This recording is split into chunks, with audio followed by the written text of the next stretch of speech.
Test का instalment वाला जो सवाल होता है वो बीएसएससी और बीपीएसएससी दरोगा मेंस जनरली इसमें आता है। और भी जो एग्ज़ाम है रेलवे का हर एग्ज़ाम में आता है। इसका एक आसान सा जो ट्रिक है उसको आज हम लोग देखेंगे। एक सवाल है कि एक बिल्डर द्वारा उधार ली गई राशि का 4% वार्षिक चक्रवृद्धि ब्याज की दर से 2 वर्षों के अंत तक 2550 की राशि 2 बराबर किस्तों में चुकता करना। प्रत्येक किस्त की राशि क्या होगी वह हमको ज्ञात करना है। तो जो हमारा बेसिक रूल है उसको भी आज हम लोग इस वीडियो के अंत में देखेंगे। सबसे पहले इसको ट्रिक्स से देखते हैं।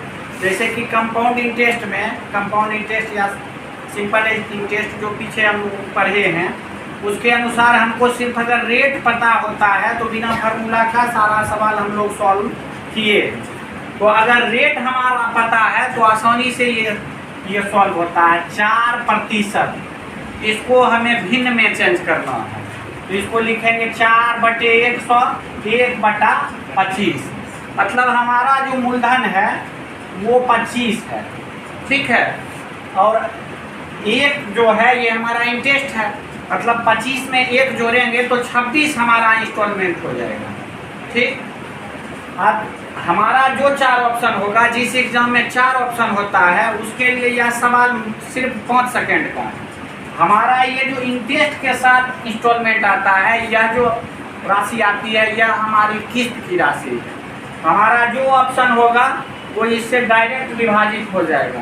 इसको काट के देखिए 1352 जो है वो विभाजित होगा। अब रूल ऑफ डिवीजन होता है, विभाजता का नियम, ये 13 से वह प्रत्येक संख्या 26 से विभाजित होगी जो या तो 13 से कटेगी या 2 से। तो 2 से तो ये खत्म हो गया, ये खत्म हो गया, और ये क्योंकि 2 के विभाजता का रूल है कि इकाई का या तो 0 हो या सम हो, या 3 तो ऑप्शन इसी में खत्म हो गया था। हमारा सीधे उत्तर हो गया ए। 5 सेकेंड का सवाल है।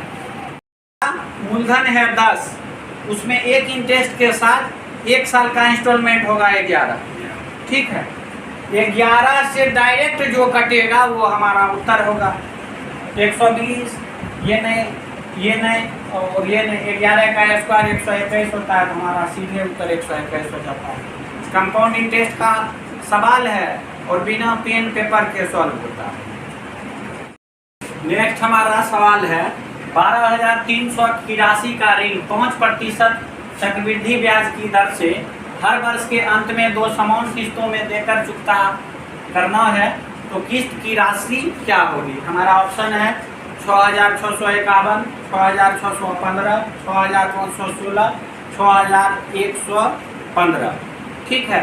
तो राशि हमारी क्या है इसको हमें नहीं सोचना है, सिर्फ हमारा रेट अगर जानकारी है तो रेट है हमारा 5%, मतलब 1/20।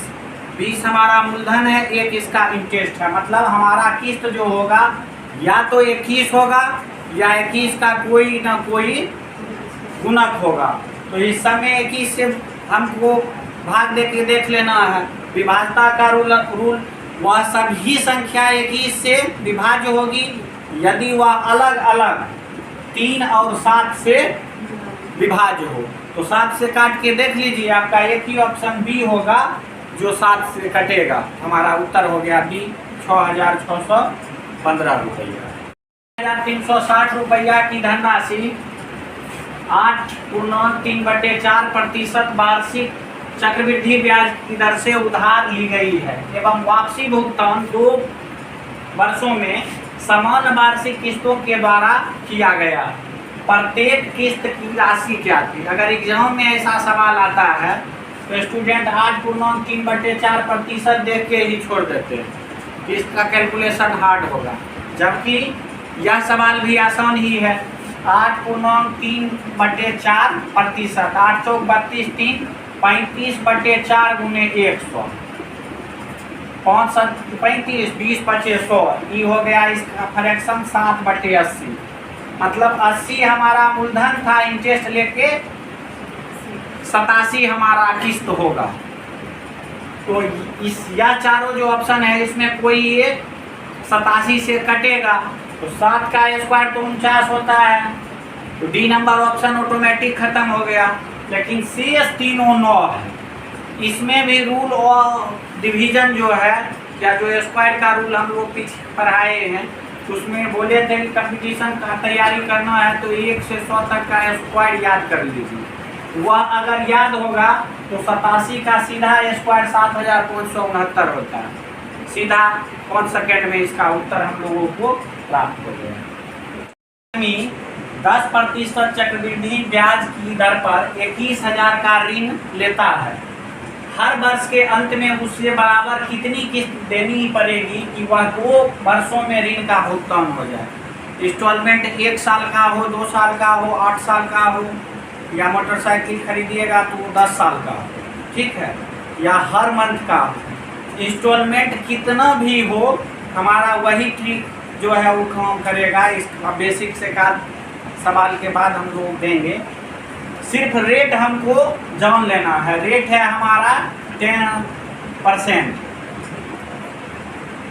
तो इसका जो फ्रैक्शन होता है भिन्न होता है 1/10 होता है। मतलब इसे 2 वार्षिक किस्तों में चुकाया गया। प्रत्येक किस्त की राशि 882 रुपया हो तो चक्रवृद्धि ब्याज की दर 5% की दर से कितना दर उधार लिया गया। मतलब मुझे टोटल मूलधन जो है वो इस सवाल में निकालना है, और यही मेरा बेसिक है। अगर मूलधन निकालना हम लोग ले आते हैं तो इसी नियम से हमारा पूरा जो पीछे का जो ट्रिक था इसी नियम से हो जाएगा। क्योंकि चक्रवृद्धि ब्याज में किस्त वाला जो सवाल होता है उसका एक रूल होता है कि किस्त की राशि अगर एक समान करना है तो हमारा मूलधन हर साल डिफर करेगा, ठीक है। और कौन इसी प्रतिशत का होगा। 5% है तो इसका वैल्यू हुआ 1/20। मतलब 20 था, एक इंटरेस्ट लेकर 21 हो गया, ठीक है। ये हमारा हो गया मूलधन और ये हो गया किस्त की राशि। और 2 किस्तों में है तो इसका स्क्वायर हम करेंगे 441, ठीक है। 441 अगर हुआ और इधर हुआ 20 का स्क्वायर, मूलधन मेरा 400। तो किस्त हमको एक समान करना है, तो किस्त एक समान करने के लिए हम क्या करेंगे, इसको 21 से गुना करेंगे। तो हमारा किस्त ये भी 441 का हो गया, ये भी 441 का हुआ। लेकिन रूल ऑफ इक्वेशन क्या होता है, इक्वेशन ऑफ रूल होता है कि आप किसी भी संख्या को किसी संख्या से गुना तब करते हैं जब LHS में भी उस संख्या को गुना करना होता है। इस 21 से हम इस 20 को भी गुना करेंगे तो ये हो गया मूलधन 420, ये मूलधन हो गया 400, कुल मूलधन हो गया 820। अब हमारा जो रूल है उस रूल से हम चलेंगे। इस 441 का वैल्यू दे रखा है 882। 441 यूनिट में 2 से अगर किए गुना तो 882 आया। मूलधन 820 है, इसको किए गुना 1640 हमारा उत्तर आ गया। अगर 3 किस्त में हो तो 21 का स्क्वायर, 21 का क्यूब जो होगा। अंतिम जो हमारा इंस्टॉलमेंट होगा, अंतिम जो राशि होगी वो हमारी इंस्टॉलमेंट की राशि होती है, और उस राशि को हम लोग किस्त फर्स्ट किस्त के इक्वल करते हैं। तो इस जगह पर 21 गुना 21 हो जाएगा, और इस सेकेंड साल में 21 से और फर्स्ट साल में 441 से गुना हो जाएगा। उस आधार पर 3 साल का हम लोग मूलधन निकाल लेंगे। और भी अगर कोई सवाल होगा तो कमेंट बॉक्स में कमेंट कीजिएगा, उसका सॉल्यूशन हो जाएगा। वैसे किस्त वाला जो सवाल है वह सब सवाल इसी ट्रिक से सॉल्व होगा।